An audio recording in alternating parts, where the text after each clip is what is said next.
नमस्कार, बहुत स्वागत है आपका।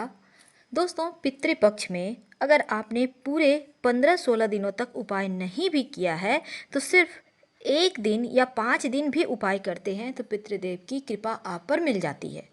आप चाहें तो 5 दिन लगातार उपाय कर सकते हैं या फिर सिर्फ अमावस्या के दिन भी कर सकते हैं। पितरों के निमित्त एक दिया जरूर जलाइए अपने घर के मुख्य द्वार पर।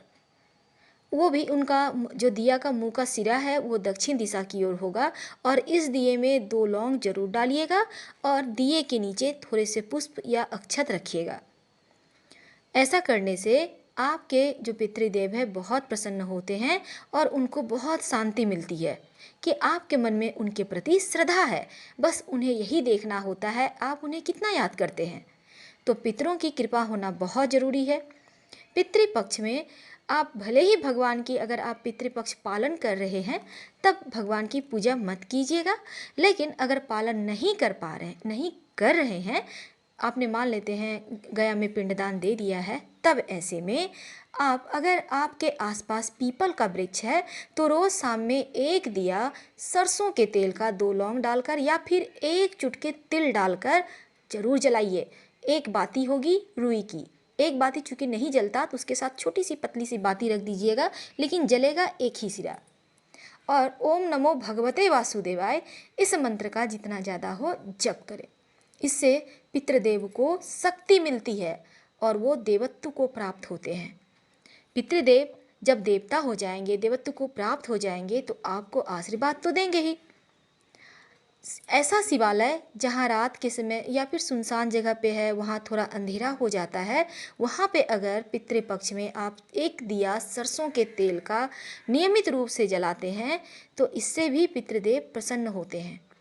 देवों के देव महादेव जो पितृदोष भी दूर करते हैं। आपको कुछ समझ में ना आए, जीवन में बहुत परेशानियां हैं, तमाम कार्य पूरे नहीं हो पा रहे हैं, तब ऐसे में 5 प्रकार के फल ले जाकर शिवलिंग के पास अर्पित कर दें और उनसे प्रार्थना करें, प्रभु जीवन में कोई भी दोष हो, संकट हो, उसे दूर करें।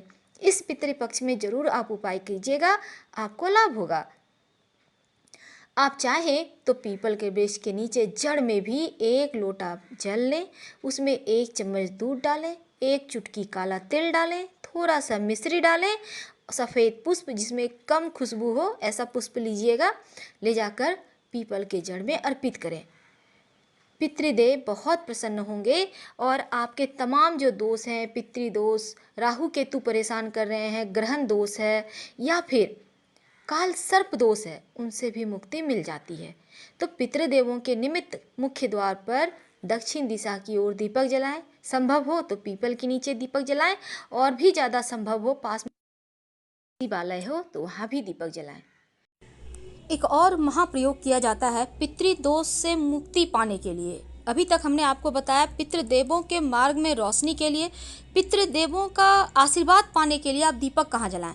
लेकिन अगर कुंडली में पितृदोष हो, पितृ आपसे नाराज हो, तमाम लक्षण आ रहे हों, तब एक छोटा सा प्रयोग करें। आपको चाहिए एक छोटी सी कटोरी ले लें, छोटी सी कटोरी, आपके पास पूजा में कटोरी होगी, उसमें चावल भर लें। बस ध्यान रखना है कि चावल टूटा फूटा हुआ नहीं होना चाहिए और उस चावल के ऊपर एक छोटा सा जो कपूर है उसकी टिकिया रख दें। छोटी सी कटोरी में चावल लेना है, उसके ऊपर एक कपूर का टिकिया रख दें। अब रखने के बाद इसको आप अपने घर के मुख्य दरवाजे के बाहर, याद रखिए, अब मान लेते हैं आप फ्लैट में रहते हैं, तब आपके लिए संभव हो तो फ्लैट में ही अपने मुख्य जो आपका मेन डोर है वहाँ से बाहर निकल के कर सकते हैं कॉरिडोर में, या फिर आप चाहे तो बाउंड्री वाल से बाहर भी मुख्य जो मेन गेट होता है वहाँ से भी कर सकते हैं। तो आपकी मर्जी पर है, लेकिन ये प्रयोग कब करेंगे? रात अंधेरा होने के बाद, याद रखिए शाम में।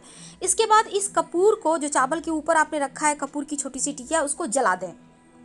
कपूर की टिकिया जब आप जला देंगे तब कुछ देर जलेगा कपूर और फिर अपने आप शांत हो जाएगा। अब जो चावल बच गया कटोरी में, सबसे मुख्य यही काम करेगा।